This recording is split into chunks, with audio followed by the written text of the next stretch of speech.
Bonsoir à tous et bienvenue en Bourgogne. Nous sommes à 11 jours du premier tour des élections législatives. 15 sièges sont à pourvoir dans notre région. France 3 et France Bleu s'associent pour vous proposer une série de débats.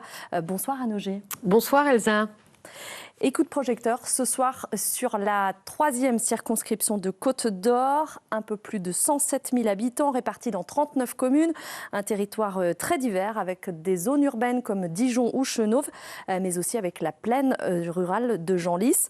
Un territoire où le Rassemblement national a fait un score important aux européennes, 33,9% des voix. C'est l'une des 10 circonscriptions détenues par la majorité présidentielle en Bourgogne. Et avec nous ce soir sur ce plateau, 4 invités. Fadila Khattabi, bonsoir. Bonsoir. Candidate pour la majorité présidentielle, élue en 2017, réélue en 2022. Vous aviez cédé votre place, votre siège à votre suppléant lorsque vous êtes entré au gouvernement en juillet dernier. Pierre Pribetich, bonsoir. Bonsoir. Pour le nouveau Front populaire, adjoint socialiste au maire de Dijon, premier vice-président de la métropole. Thierry Couder, bonsoir. Bonsoir. Candidat de l'Union LR-RN, ancien préfet, ancien conseiller de Nicolas Sarkozy et ancien directeur de campagne de Brice Hortefeux au ministère de l'Immigration, entre autres. Et puis Charles Bourgadel, pour le Parti Les Républicains, bonsoir. Bonsoir. Responsable adjoint des jeunes LR en Côte d'Or. Et pour être totalement complet, je précise qu'ils sont 6 sur la ligne de départ puisque Fabienne Delorme défendra les couleurs de Lutte ouvrière et Georges Mézuy sera candidat d'Hiver Gauche. Et on ouvre ce débat avec une première question sur le sens de vos candidatures. Fadila Khattabi, pourquoi revenez-vous dans l'arène ? Je me suis déjà engagée il y a fort longtemps. Et je vous dis franchement, Madame Bezin, je suis une enfant du peuple. De par mon histoire personnelle, je n'étais pas prédestinée à être enseignante, députée et encore moins ministre. Et si je suis là aujourd'hui devant vous, c'est un message d'espoir. D'espoir aussi pour la jeunesse, d'espoir aussi pour la France. La France m'a beaucoup apporté. Et si je suis là aussi devant vous, c'est grâce à l'école de la République. Et aujourd'hui, je m'engage sur des idées claires, très claires, sur effectivement des valeurs que j'ai toujours portées, que j'ai toujours incarnées. J'ai toujours été très constante. Et aujourd'hui, nous sommes face à l'histoire. Nous sommes face à l'histoire. Il y a un fort sentiment anti-Macron et le bilan est difficile à défendre. Non, Madame Bezin, c'est pas ça. Aujourd'hui, on est dans une élection législative. Nous allons élire les représentants du peuple français, c'est-à-dire celles et ceux qui font la loi. Et donc, aujourd'hui, c'est vrai que nous sommes face à l'histoire. Le Rassemblement national, vous l'avez dit, est très haut dans les sondages. Et c'est véritablement, je le dis, une vraie problématique. Nous sommes face aussi, quelque part, à une alliance de circonstances, la NUPES, on va y revenir. Et donc, moi, depuis 2017, je me suis engagée sur cette circonscription. Je l'ai labourée, j'ai travaillé, j'ai porté des projets, je la connais parfaitement. D'ailleurs, je l'ai labouré déjà, on peut le dire, depuis que je suis conseillère régionale en 2004 et 2010. Et Thierry Couder, vous n'êtes pas issu de cette circonscription. Quel est le sens de votre candidature ici pour cette alliance LR, Rassemblement national, et bien, quelques personnages issus de Reconquête? Le sens de toute ma carrière, depuis le plus jeune âge, ça a été servir. C'était de servir l'État, je l'ai fait pendant plus de 40 ans, et de servir l'intérêt général. J'ai eu l'habitude, tous les 2-3 ans, dans le métier qui était le mien, le corps préfectoral, comme sous-préfet et comme préfet, de parcourir la France, généralement avec des séjours de 2-3 ans, et d'essayer partout où j'arrivais de faire en sorte que je puisse apporter dans les responsabilités qui étaient les miennes ce qu'il y avait de meilleur et de féconder les territoires sur lesquels j'étais. Mais pourquoi ici? Est-ce que c'est parce que ça collait dans le cadre de cette fameuse alliance? Je pense aujourd'hui qu'il y a une nécessité, à un moment où la France connaît une période extrêmement difficile sur tous les plans, qu'il y a une nécessité de servir autrement. C'est pourquoi j'ai décidé de m'engager en politique et je suis allé, comme j'ai toujours fait dans ma carrière, là où l'on me disait que c'était le plus utile. Et effectivement, je débarque, si je puis le dire, sans aucune dissimulation sur ce territoire, avec un suppléant qui, lui, est issu de ce territoire, qui est élu local, et je le fais avec la même volonté qui m'a toujours animé, c'est-à-dire d'essayer d'apporter une expérience, un savoir-faire, et de participer demain à une majorité de rassemblement aussi large que possible. Nous avons rassemblé l'essentiel de la droite sur cette circonscription, et j'espère bien que nous pourrons participer à une majorité d'union nationale dans un gouvernement dirigé par Jordan Bardella. Pierre Pribetich, vous étiez déjà présenté en 2012. Pourquoi ce retour 12 ans après ? Madame Bozin, si vous le permettez, nous ne sommes pas dans une élection législative banale. L'heure est grave. Je mesure depuis dimanche la gravité de l'instant. Alors que rien ne l'exigeait sur le plan institutionnel, Emmanuel Macron, comme un joueur de poker, a choisi de dissoudre l'Assemblée nationale, provoquant une situation inédite. On va y revenir. Pour la première fois, dans notre République, dans les républiques, la possibilité que l'extrême droite que vous incarnez accède au pouvoir plonge l'ensemble des Françaises et des Français dans l'effroi du lendemain. 7 ans de macronisme, 7 ans de casse sociale, de mépris des corps intermédiaires, 7 ans d'inégalité renforcée avec plus de 9 millions de pauvres, plus 800 millions d'euros de dettes supplémentaires, 4 millions de mal logés. La candidate LFI en 2022, elle avait fait 66 voix de moins que Mme Khattabi. Pourquoi c'est vous le candidat de la gauche aujourd'hui ? Être digne, Emmanuel Macron est disqualifié, Mme Bozin. Les Français aspiraient à ce que la gauche, je vais y répondre à votre question, dans sa diversité, à l'image de la gauche plurielle de Lionel Jospin, se rassemble. Ils n'auraient pas compris le contraire. Elle est rassemblée sur un programme, rassemblée pour le programme du nouveau Front populaire, afin d'apporter des solutions à notre société. On va y revenir très longuement dans la suite de cette émission, Monsieur Pribetich. On va laisser la parole à Charles Bourgadel, qui va également nous expliquer le sens de sa candidature. Thierry Coudert a dit « J'ai rassemblé l'essentiel de la droite, vous êtes le reste ». Alors, pour commencer, j'aimerais rappeler que je suis le seul candidat investi par les Républicains. On ne va pas partir là-dedans, je vous en prie. Je suis le seul candidat investi par les Républicains. Vous êtes le candidat du Rassemblement national de l'Union de l'extrême droite. Le seul président qui a été reconnu par le tribunal. Des Républicains, vous êtes le candidat de l'Union de l'extrême droite, officiellement. Donc c'est qui le candidat de la droite aujourd'hui sur ce plateau ? C'est moi. Aujourd'hui, j'ai 22 ans. Je suis originaire de Genlis, là où j'ai grandi. J'ai fait ma maternelle à Genlis, mon école élémentaire à Genlis, le collège à Genlis et puis le lycée à Dijon. Je suis diplômé de l'école de commerce de Dijon, donc de BSB, et je suis actuellement en études de droit. Effectivement, mon CV ne fait pas la longueur de ceux des autres candidats, mais moi aujourd'hui je suis ici parce que je suis droit dans mes bottes. Je me suis engagé avec les Républicains pour les valeurs des Républicains. Il fallait que les Républicains soient présents sur cette circonscription ? Bien sûr. Ça n'est pas le cas partout. Ce n'est pas le cas partout, on a fait au mieux, effectivement. Moi, aujourd'hui, je ne vais pas vous faire la caricature du petit gars du pays, mais voilà, la 3e circonscription, c'est là où j'ai grandi, c'est là où je vis. Ce sont ces habitants que j'ai envie de représenter à l'Assemblée nationale. Aujourd'hui, autour de la table, on a une centaine d'années de politique. Je pense qu'aujourd'hui, les gens en ont un peu marre. Et moi, je suis là pour apporter ma jeunesse et mon énergie. Il y a 10 jours, le président de la République a déclenché l'arme absolue en politique, la dissolution, un coup de tonnerre. On en a parlé pendant plusieurs jours. Pierre Pribetich, cette dissolution, c'est un coup de folie ou c'est un coup de génie ? Ni un coup de folie, ni un coup de génie. C'est une dissolution qui, peut-être, peut dissoudre le pays face à l'arrivée de l'extrême droite. Elle fait vos affaires ? C'est pas un problème d'affaires. L'heure est grave, Madame Bozin. L'heure est grave. Nous avons l'extrême droite aux portes du pouvoir. Et s'il n'y a pas un sursaut démocratique par rapport aux enjeux, je redis les choses, l'heure est grave, le moment est grave. Il faut qu'il y ait un sursaut de l'ensemble de la population pour porter un projet, pour faire digue par rapport à l'extrême droite. Et nous incarnons, avec le rassemblement de la gauche, cette capacité, alors que Emmanuel Macron a été totalement disqualifié avec sa politique qu'il a conduite durant 7 ans, nous incarnerons à gauche, rassemblés autour de ma candidature dans cette circonscription, cette capacité de relever le défi. Fadila Khattabi. Je suis désolée, vraiment, c'est un rassemblement, c'est une coalition de circonstances. Vous vous êtes rassemblés alors que vous vous entendez sur rien. sur rien, ni sur l'école, ni sur la laïcité. Sur les fondamentaux, il n'y a aucun accord, Monsieur Pribetich. Il faut faire preuve d'honnêteté. Non, mais je tiens à répondre parce que vous saviez qu'il y aurait cette dissolution. Non, c'est vrai que la dissolution. Vous êtes forcé à une campagne éclair qui n'est pas simple. Nous avons été effectivement surpris au moment où le président de la République annonce cette dissolution. C'est un fait. Mais en même temps, nous le savions. Donc vous la comprenez, cette décision, vous l'acceptez? Moi, je trouve que c'est un acte très fort, puisqu'il redonne la parole au peuple. C'est un acte démocratique, c'est un acte de respect, c'est un acte de confiance. Et quand M. Pribetich dit, effectivement, il est disqualifié, je ne vois pas en quoi il est disqualifié alors qu'il redonne la parole au peuple. Par contre, je voudrais vraiment... C'est très important ce que je dis là.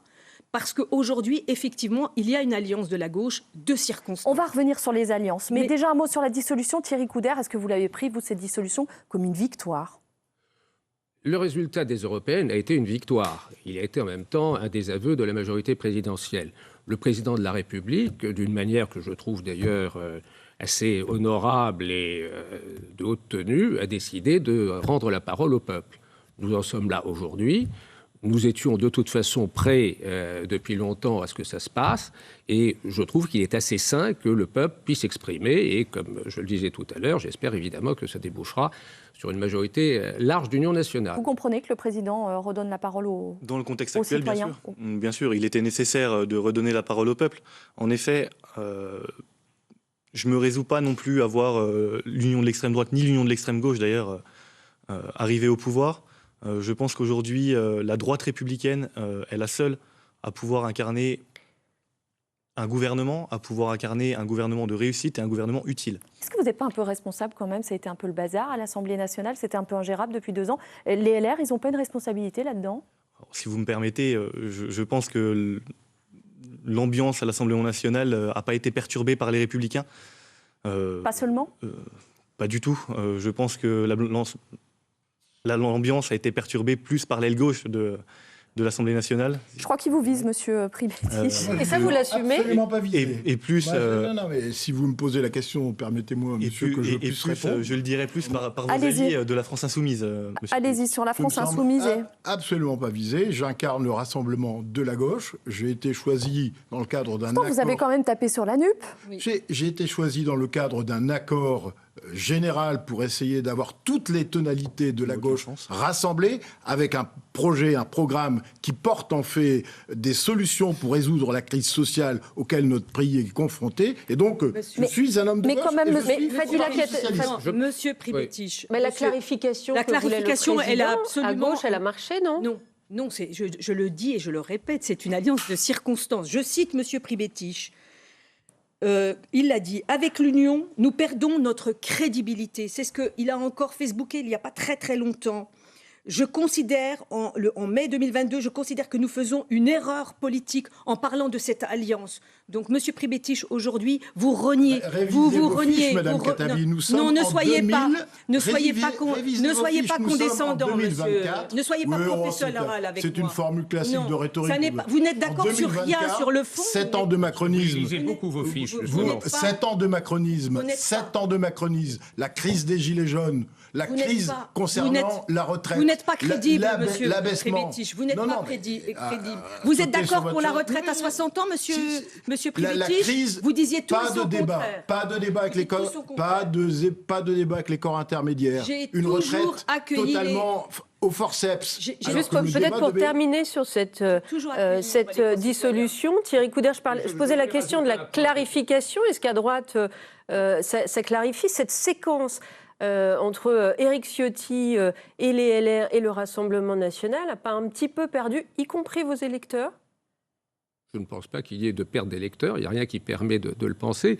Je pense de toute façon, puisque M. Bourgadel tout à l'heure évoquait effectivement une partie des LR qui sont entrés en dissidence avec le parti officiel, mais on ne va pas épiloguer là-dessus.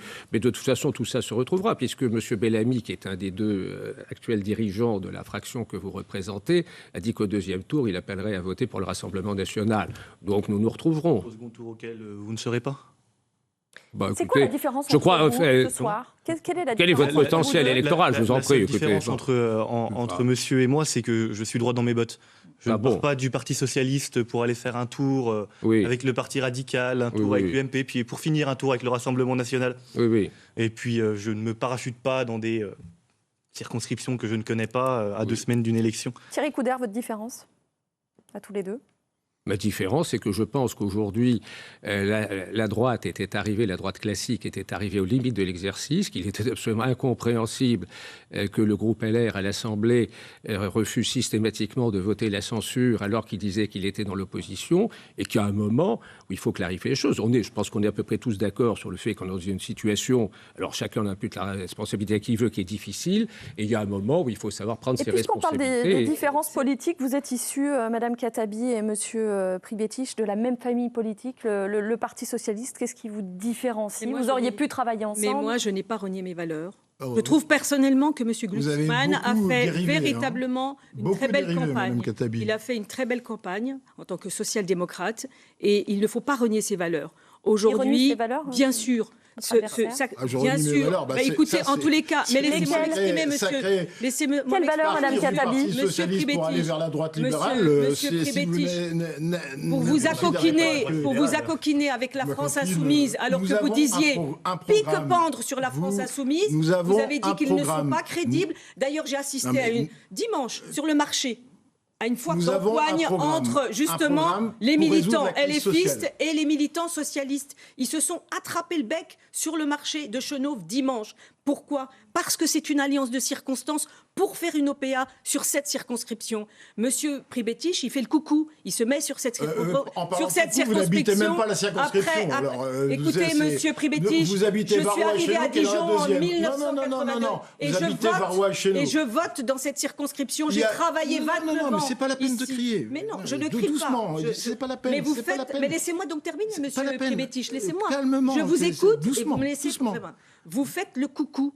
Après être parti, vous êtes parti 2 fois sur la 2e circonscription, 2 fois en 2012, en 2017, vous êtes parti dans laquelle vous n'habitez pas. 2 fois, vous avez perdu. Et cette fois-ci, avec cette alliance de circonstances sur laquelle, en fait, vous n'êtes pas du tout d'accord. Soyez honnête par rapport aux... Non, mais les électeurs ont besoin d'y voir clair, monsieur. Madame Khattabi, ils ont besoin d'y voir clair. 7 ans de macronisme, 7 ans de casse sociale. C'est ça votre bilan. Votre bilan, c'est une faillite. C'est une faillite. Alors que l'État demandez aux millions de personnes pauvres.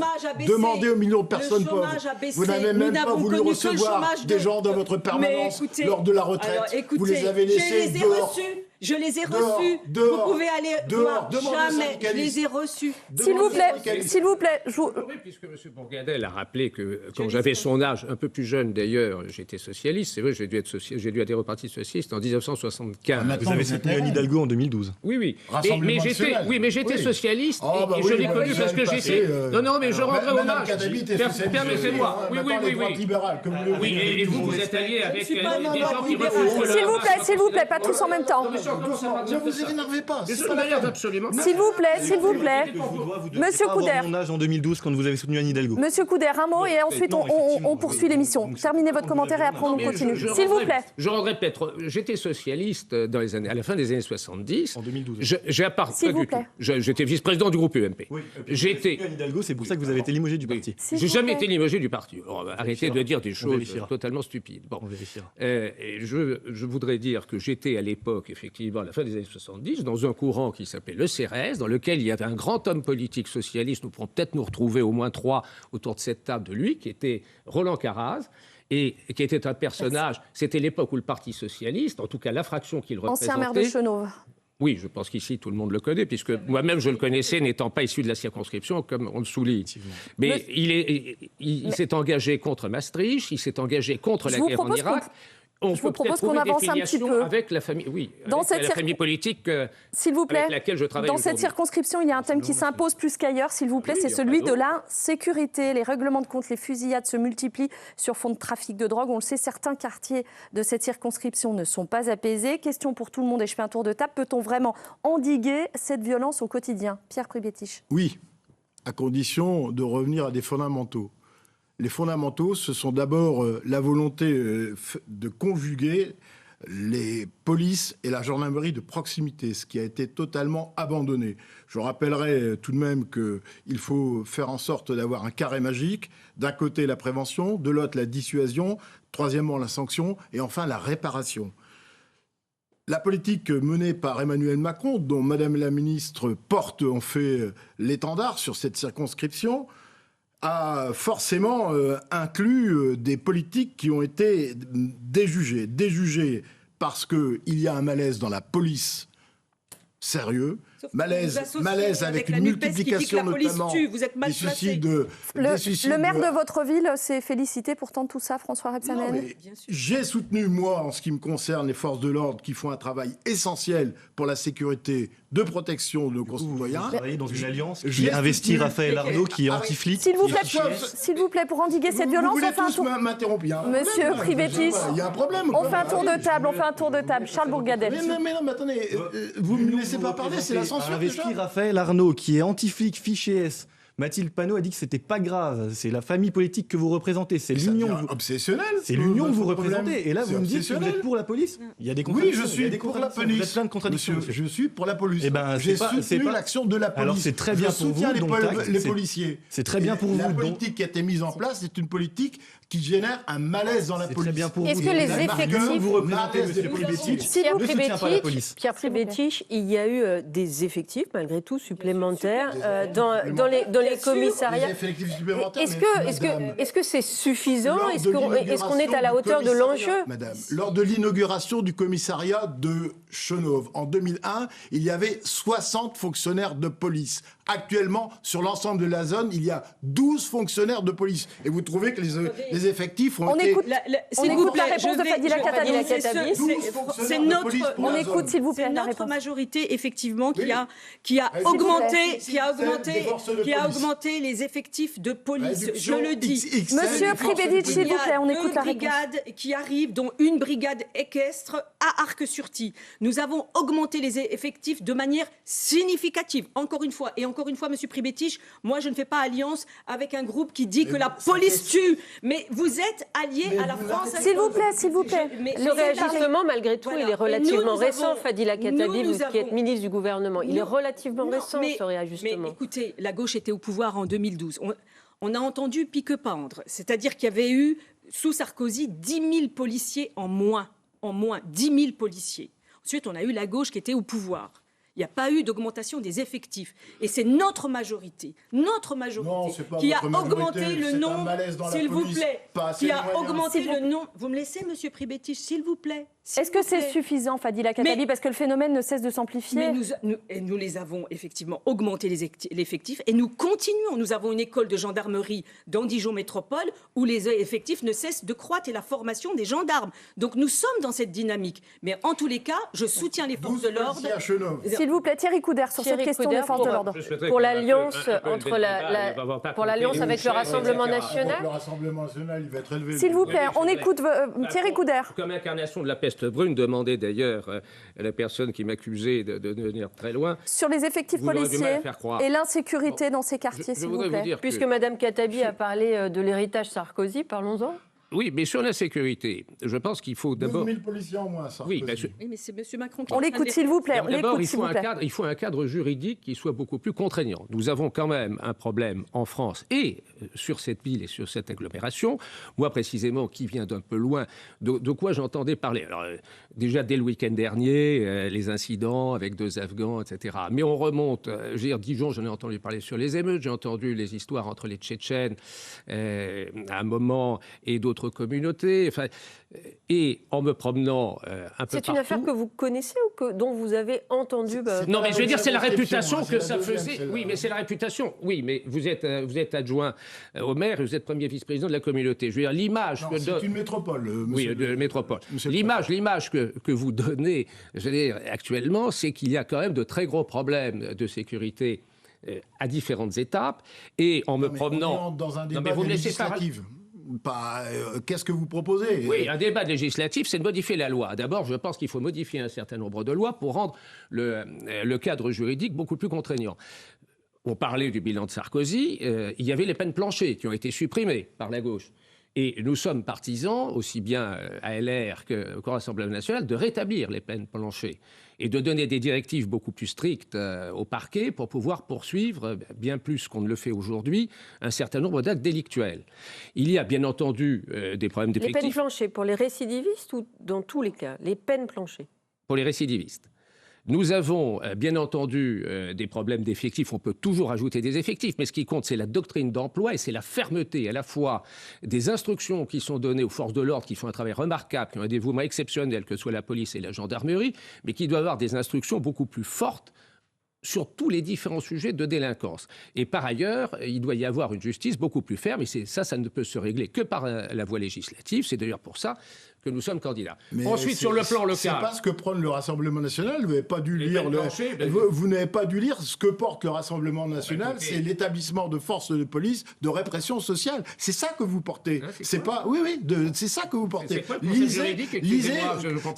C'est ça que vous portez. Lisez et apprenez à lire votre programme avant de commencer à essayer... Définissez-moi cette notion extrêmement intéressante. Apprenez à lire votre programme avant de... C'est le problème du Rassemblement national. Vous accusez Madame la ministre qu'il faut qu'elle lise, moi aussi, mais vous passez votre temps avec vos fiches. Sortez un peu de vos fiches, écoutez. Bon. Moi, ce que j'ai envie de dire, c'est vous qui avez l'air d'être parachuté. Ah ben non. Ce que je peux vous dire, c'est que, effectivement, la droite a supprimé un certain nombre de policiers, 10 000. La gauche est arrivée au pouvoir en 2012, elle ne les a pas rétablis et nous avons donné les moyens. Nous avons, s'il vous plaît, monsieur. S'il vous plaît, on écoute Madame Khattabi. Et écoutez, arrêtez ce ton professoral, monsieur. On n'est pas à l'université, monsieur Pribetich. C'est écrit aussi sur notre fiche. Surtout, on s'écoute, s'il vous plaît, on s'écoute pour les citoyens, c'est plus intéressant. Professeur. Et c'est ce gouvernement, c'est cette majorité qui a donné les moyens aux policiers. Rappelez-vous des moyens en termes d'équipement, les voitures également. Aujourd'hui, ils roulent avec des voitures puissantes. Et également, nous avons augmenté le budget. Monsieur Pribetich, s'il vous plaît, monsieur Pribetich. Quelle est votre proposition? Non, mais sur la justice, je le dis aussi. Très précise. On a ici la police de proximité. On a ici des peines planchées pour les récidivistes. Au niveau de Quelle est votre proposition forte en matière de sécurité? Sur la sécurité, je pense bien sûr qu'il nous faut continuer pour augmenter les effectifs de police. C'est absolument nécessaire, continuer à former les policiers. Également, aussi dans le cadre de la prévention, c'est ce que nous faisons. D'ailleurs, à Chenauve, il y a les bataillons de la prévention pour pouvoir effectivement mieux encadrer les jeunes. Également, au niveau de l'école, l'école, elle a un rôle aussi fondamental. C'est extrêmement important. Également... Pardon, monsieur, mais s'il vous plaît, non, monsieur Pribetich, venez avec moi à Chenauve. Venez avec moi à Chenauve. Nous avons dédoublé 19 classes de dédoublés. Charles Bourgadel, on l'a pas entendu sur les forces de l'ordre et sur les mesures, s'il vous plaît. Vous finirez après, vous inquiétez pas. Je ne peux pas tolérer que monsieur Pribetich mente ainsi de manière. Faut qu'on écoute tout le monde. Écoutez, moi je pense qu'on prend le problème à l'envers. Moi j'ai rencontré des syndicats de police qui m'ont dit, nous, aujourd'hui, on ne peut pas agir. On ne peut pas agir, et ils nous ont demandé de pouvoir leur redonner le pouvoir d'agir. Aujourd'hui, la police, elle est sous le... Malaise. Comment ? Il y a un malaise. Il y a un malaise à cause des formalités administratives. À cause des formalités administratives qui croulent sur les policiers. Nos policiers ne peuvent plus faire leur travail, aujourd'hui. Donc, je pense que la première chose à faire, c'est de réformer la justice, la police, pour leur donner les moyens d'agir. Pas assez de moyens. C'est ça le problème. Trop lent, pas assez de moyens. La deuxième chose au niveau de la sécurité. On parle de la sécurité extérieure, je pense qu'on peut aussi parler de la sécurité pour les violences conjugales. Nous, on propose de former des juges spécialisés pour pouvoir instruire les violences conjugales en 72 heures et sanctionner systématiquement le harcèlement de rue. Ça, c'est aussi une notion sur la sécurité dont on parle peu. Voilà. Thierry Couder pour l'alliance avec le Rassemblement national. Attendez, je voulais compléter mon propos, puisque je n'ai pas pu le terminer. Je vais parler du volet national, je voulais aussi parler du volet local. Depuis que je parcours cette circonscription, je suis assez... C'est une belle circonscription. Hein. Je n'ai jamais dit le contraire. Il vous faudrait un plan, où ça ira. Oui, que vous bétonnez à tour de bras, c'est ce que tout le monde me dit, monsieur Béton. Bon. S'il vous plaît. Oui, permettez-moi de vous le dire. Moi, je suis monsieur Logement. Oui, monsieur Béton aussi. Oui, monsieur Béton, et vous avez un sens de l'écologie qui est extraordinairement Monsieur développé. Couder. Je parle de sécurité. Ce qui me frappe, c'est que... Vous aussi, vous avez eu des fiches, visiblement. s'il vous Oui, plaît. mais enfin, moi, j'ai pas besoin de les lire, excusez-moi. Oh, bah écoutez, Bon, bah, peut-être plus de facilité. chacun a son S'il vous plaît, niveau, on va bientôt On peut poursuivre parler de avec... sujets sérieux, s'il vous plaît. Enfin, bon. Vous Je énervez veux dire, pas, je suis... Ça sert à rien. Hein. Mais écoutez, vous êtes tendu, arrêtez de transférer votre Alors, stress Thierry sur les Coudert autres. pour l'Alliance C'est avec très- le très Rassemblement désagréable. national. Ce que je Sur la vous... Non, mais sécurité. laissez-moi terminer sur la sécurité. Ce qui me frappe quand même sur cette agglomération et sur la 3e circonscription, c'est... je pense que les effectifs de police municipale, cette fois, celles qui relèvent... Non, on Non, ne mais peut pas de la Vous pensez, vous n'êtes pas départager. sûr? S'il vous Police plaît. sont faibles, nationale. sont C'est normal, vous me faibles. direz. Non, mais d'accord, vous ne voulez pas faire d'efforts, c'est votre problème. Mais Police Je peux pas faire nationale. d'efforts. oui, enfin, le Je connais- continuum je de connais un minimum la sécurité, y compris des circonscription, gouvernements de gauche... Police ont- nationale. Renforcer les moyens des Vous services pouvez laisser publics. parler, s'il vous plaît. Bon.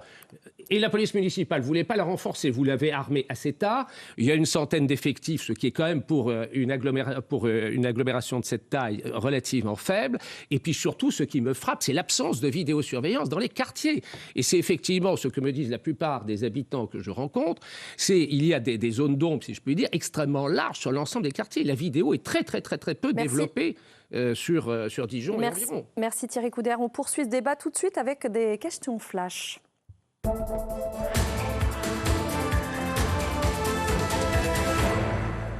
Voilà, question simple et réponse courte en une phrase, s'il vous plaît. Sur les salaires d'abord, vous promettez tous des augmentations, mais pour qui? Est-ce que c'est pour tout le monde? Pierre Pribetich. Oui, augmentation du SMIC, augmentation de 10% pour le point des fonctionnaires. Charles Bourgadel. La baisse de la fiscalité entre le salaire brut et le salaire net, qui pèse sur nos classes moyennes.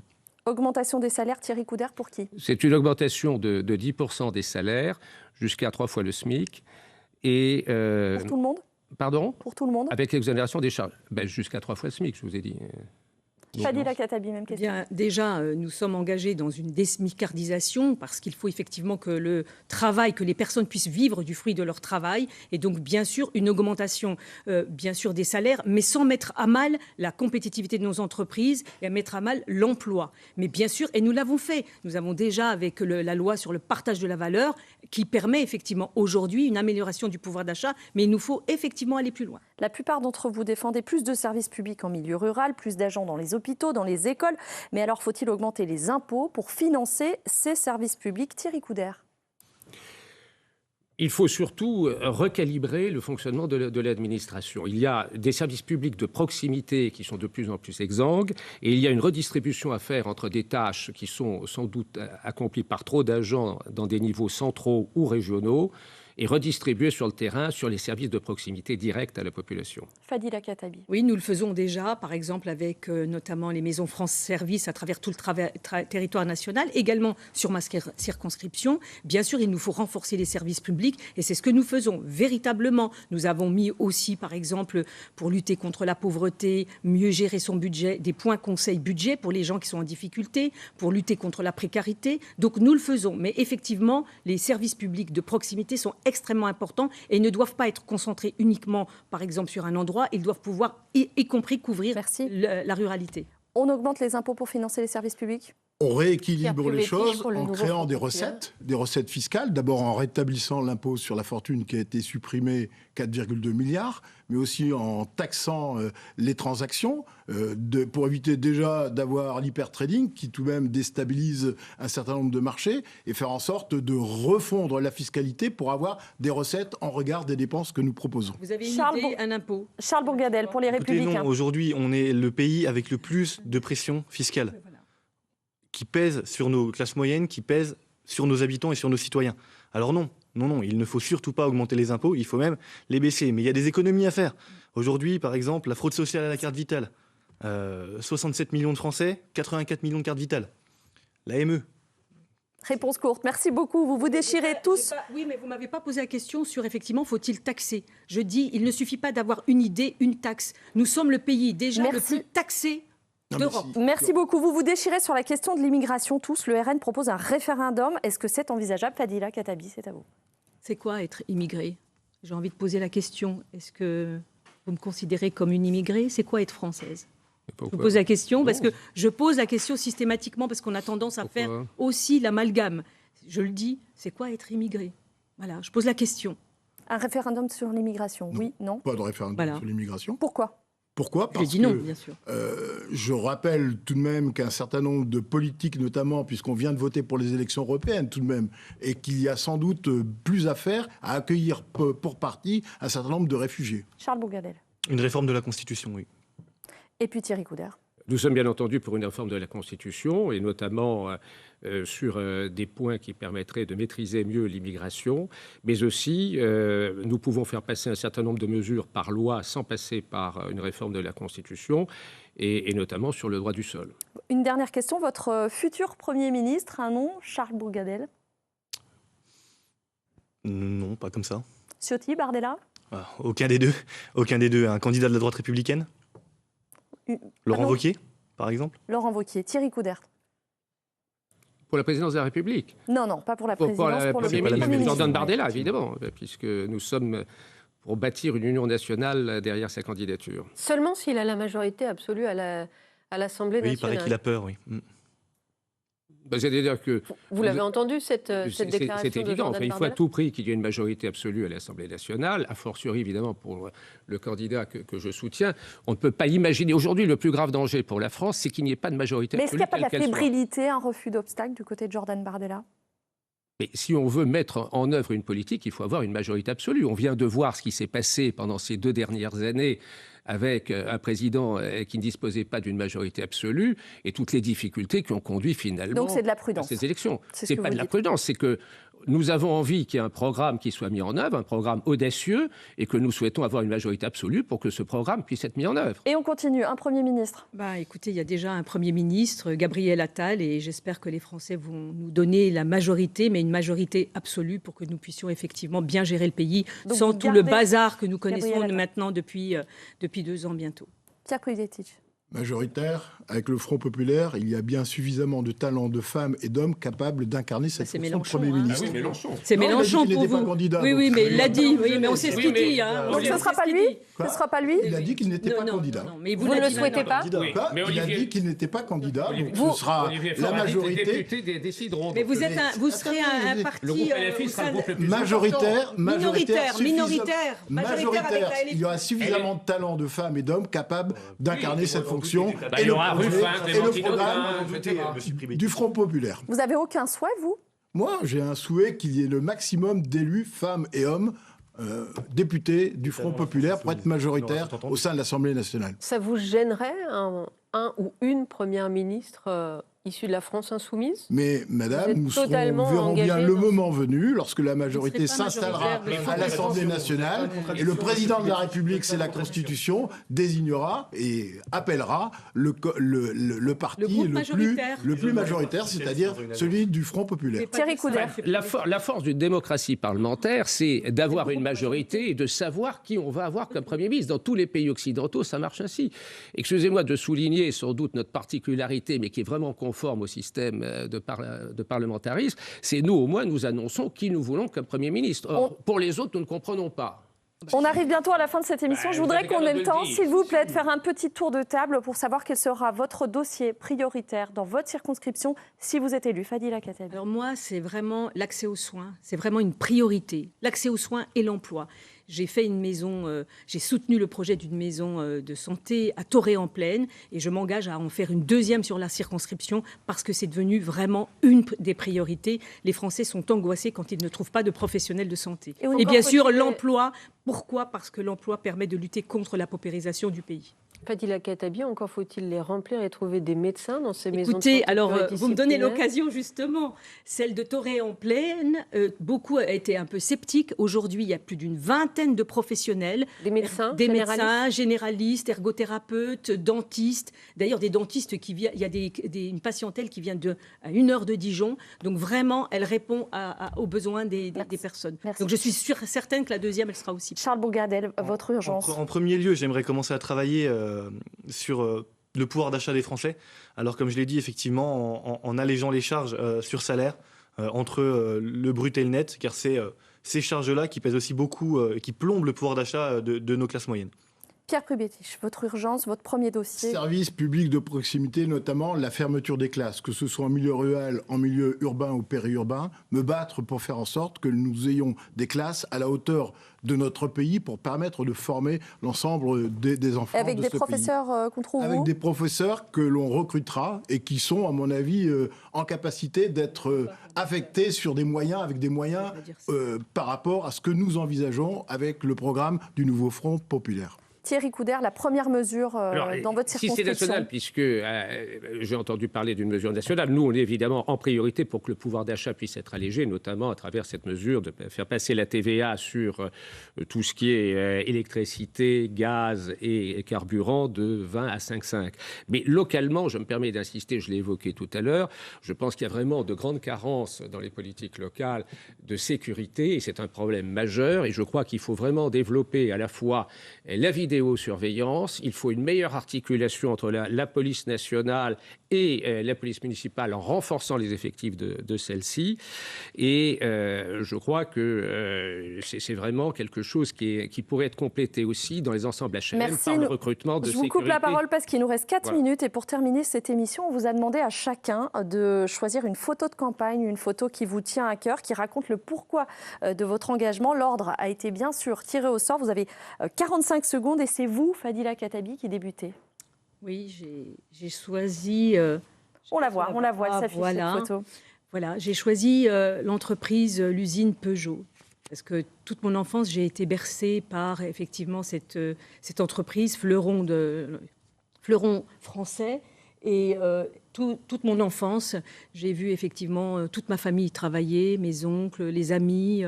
Et quand on était à table, je peux vous dire qu'on ne disait pas quand le bâtiment va, tout va. On disait quand Peugeot va, tout va. C'est par l'emploi, par l'activité économique que nous pouvons sortir les personnes de la précarité, de la paupérisation. Et donc, c'est la raison pour laquelle j'ai choisi cette photo, cette image de Peugeot, Sochaux, qui a, encore une fois, permis à des milliers et des millions de familles de vivre. Thierry Coudert, votre photo.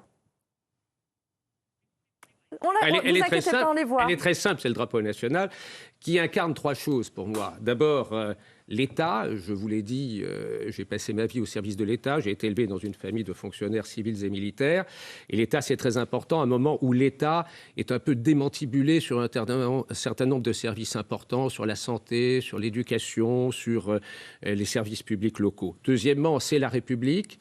La République elle-même, aujourd'hui, elle est en danger, et notamment par un certain nombre d'amis de monsieur qui défendent le communautarisme, qui n'ont pas un comportement laïque. Et le troisième élément, c'est la France, évidemment, le drapeau français. Et je regrette que la France, aujourd'hui, soit à la fois dans une situation difficile sur le plan international, très isolée, et aussi sur le plan économique. L'Union européenne vient de nous le signaler aujourd'hui. Merci Pierre Pribetich. Votre photo, expliquez-nous. J'ai choisi la photo de Poreč, en ex-Yougoslavie, sur la côte adriatique. C'est la ville et le village duquel mes grands-parents maternels sont issus. Et ils ont été chassés par les fascistes, accueillis par la France, lorsque l'Istrie a été cédée par le traité de Rapallo à l'Italie. C'est ce que je ne veux pas revivre, c'est-à-dire l'arrivée de l'extrême droite au pouvoir. Et donc, je pense que c'est un clin d'œil, puisqu'il y a un siècle, ça a été le cas, ils ont été chassés. Merci beaucoup. Charles Bourgadel, enfin, votre photo à vous, vous inquiétez pas, elle s'affiche. Alors, moi, c'est une histoire très personnelle que je vais vous raconter. J'ai choisi la photo d'une infirmière libérale. Ma maman est infirmière libérale, ça fait 15 ans qu'elle exerce dans notre ruralité. Aujourd'hui, elle en a marre. Elle en a marre parce qu'elle se lève à 4 heures tous les matins, elle fait 70 heures par semaine. Ramenée à l'heure, elle gagne une misère. Elle gagne une misère parce qu'elle est submergée par les taxes patronales, l'impôt sur le revenu. Donc aujourd'hui, moi, je m'engage pour toutes ces personnes comme ma maman, comme ces infirmières libérales, pour nos patrons de PME qui n'arrivent pas à finir les fins de mois aujourd'hui. À cause de la fiscalité et à cause du pouvoir d'achat. Il reste 1 minute 30 d'émission. Je vous propose un dernier tour de table. 10 secondes chacun. Qu'est-ce que vous avez prévu de faire? La campagne est claire. Demain, vous allez où? Vous voulez parler à qui? Fadila Khattabi. Demain, je fais une réunion avec des chefs d'entreprise. C'est prévu aussi du tractage, du boitage et aussi des échanges avec des concitoyennes et des concitoyens. Thierry Coudert, demain, votre J'ai planning. prévu demain et Et une réunion publique. les 3-4 jours qui viennent, une multitude de déplacements sur le terrain et de rencontres avec un certain nombre de socioprofessionnels. Je rencontre tous ceux qui demandent à me rencontrer, justement, pour prendre Pierre Pribetty. leurs préoccupations. J'ai choisi de faire passer le souffle du nouveau Front populaire pour les oubliés de la République et faire en sorte de tourner la page de 7 ans de catastrophe avec le macronisme. Merci Charles Bourgadel. Demain, je ferai une journée d'action militante, tractage, boitage et collage. Et puis, je finirai la journée à la première fête de la musique, donc à Chevigny, à la rencontre des habitants. Tous ceux qui souhaitent venir me rencontrer peuvent, avec plaisir. J'ai omis de dire que j'avais aussi une première réunion publique à Quetigny. Merci beaucoup. Voilà, c'est noté. Merci à tous, à vous quatre, Merci à d'être vous. venus sur ce plateau. Merci beaucoup à Nogé Merci, Elsa. pour France Bleu Bourgogne. La politique continue sur France 3. France 3, la chaîne des élections avec France Bleu, évidemment. Et sur francebleu.fr. Et on continue tout de suite justement avec un nouveau débat. Merci, restez avec nous.